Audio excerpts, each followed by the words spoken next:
अस्सलाम वालेकुम। तो एक और किताब के रिव्यू के साथ आप लोगों की खिदमत में हाज़िर हूँ। और आज मैंने जिस किताब का इंतखाब किया है वो है Exit West by Mohsin Hamid. Mohsin के बारे में आप लोगों को ये बताता चलूँ कि Mohsin Hamid is a Pakistani born American citizen. He is the author of multiple award winning books including the Reluctant Fundamentalist. और इस किताब ने मुझे इसलिए भी अपील किया, if you are following media you might be familiar with the fact that recently the ex-American president Barack Obama has decided to work in a movie which is based on this novel. तो मैंने सोचा कि what makes this novel so special, और after reading it today I am going to review it to you so that you can get an idea, so that you can get an insight into this novel, that what it actually about is. So ये novel जो है it is basically about immigrant crisis. It is basically about nativist paranoia in the west, racial intolerance in the west. और interestingly जब ये novel publish हुआ by that time white supremacism top पे थी United State में। Europe में Brexit हो रहा था, यूके में ब्रेक्सिट के थ्रू निकल रहा था यूरोपियन यूनियन से, और एक नेशनलिज्म की ट्रेंड सेट की थी पॉपुलिस्ट लीडर्स ने। तो इस नावल में बेसिकली दो मेन प्रोटैगनिस्ट है, एक है सईद जो कि एक एड एजेंसी में काम करता है, और दूसरी जो होती है नादिया जो कि एक कॉर्पोरेट सेक्टर में काम करती है। इंटरेस्टिंगली दोनों की मुलाकात हो जाती है एक कॉर्पोरेट स्कूल मीटिंग में, लेकिन their meeting is not based on love affairs because both are mature, both are secular. Nadia के बारे में वो लिखता है कि जब नादिया अराइव करती है वेस्ट में, तो by that time she is cladded in a black robe from the tip of her toes to the notch of to jugular notch. लेकिन इस ड्रेस को वेस्ट में अच्छा नहीं कंसिडर किया जाता। It is considered an emblem of Islamic conservatism, और इसी रीज़न की वजह से ये लड़की जॉब भी नहीं फाइंड कर सकती because she is considered an orthodox Muslim. बाद में ये लड़की ये अबाया रिमूव करती है और एक जॉब इसको मिल जाती है। फिर इसके बारे में लिखता है कि एज एन इमिग्रेंट नादिया को किस तरीके से इलिसिट रिलेशन में फोर्स किया जाता है।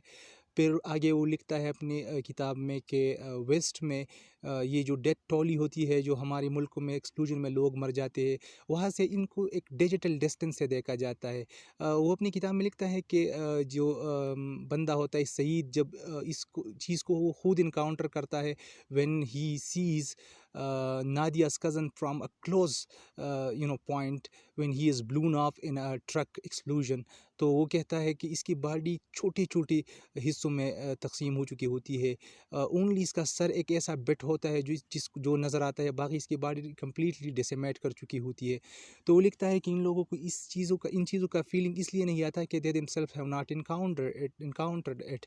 फिर जो किताब का दूसरा हिस्सा है, इसमें ये लोग चूँकि ये दोनों नादिया और सईद कॉस्मोपोलिटन सिटीज़न बन चुके होते हैं, कभी ये सैन फ्रांसिस्को में होते हैं तो कभी लंदन में, कभी पेरिस में होती है तो कभी बर्लिन में।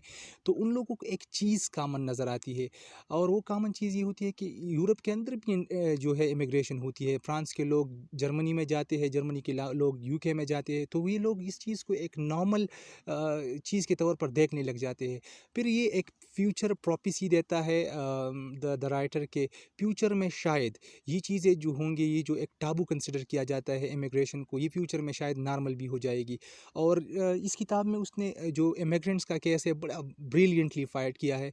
और फिर वो लिखता है कि अगर ये लोग आज इन लोगों से नफ़रत करते हैं जो ईस्ट से आई हुई होते हैं, जो मिडल ईस्ट से आई हुई होते हैं, तो एक दौर ऐसा भी था कि ये लोग जब कॉलोनिस्ट थे तो ये लोग भी इन लोगों के इलाकों में गए थे। तो ओवरऑल ये बुक बहुत ज़्यादा इंटरेस्टिंग है, बहुत बेहतरीन तरीके से उसने एडवोकेसी की है इमिग्रेंट्स की, और कोशिश की है कि ये जो पॉलिटिकल पोलराइजेशन और ये जो एक रेशियल इंटॉलरेंस क्रिएट किया गया है वेस्ट में against immigrants and specifically Muslims, इनके राइट के बारे में वो फाइट करे। Unlike his previous two books, specifically the Reluctant Fundamentalist, जिसमें उसने मुसलमानों की सोचों में जो एक शिफ्ट आया था टुवर्ड्स अमेरिका के बारे में लिखा है। काफ़ी उसने एक टफ लैंग्वेज यूज़ की है उस बुक में। इस बुक में इसने लैंग्वेज को काफ़ी मुलायम यूज़ किया है और कोशिश ये की है कि मुसलमानों के केस को फाइट करे।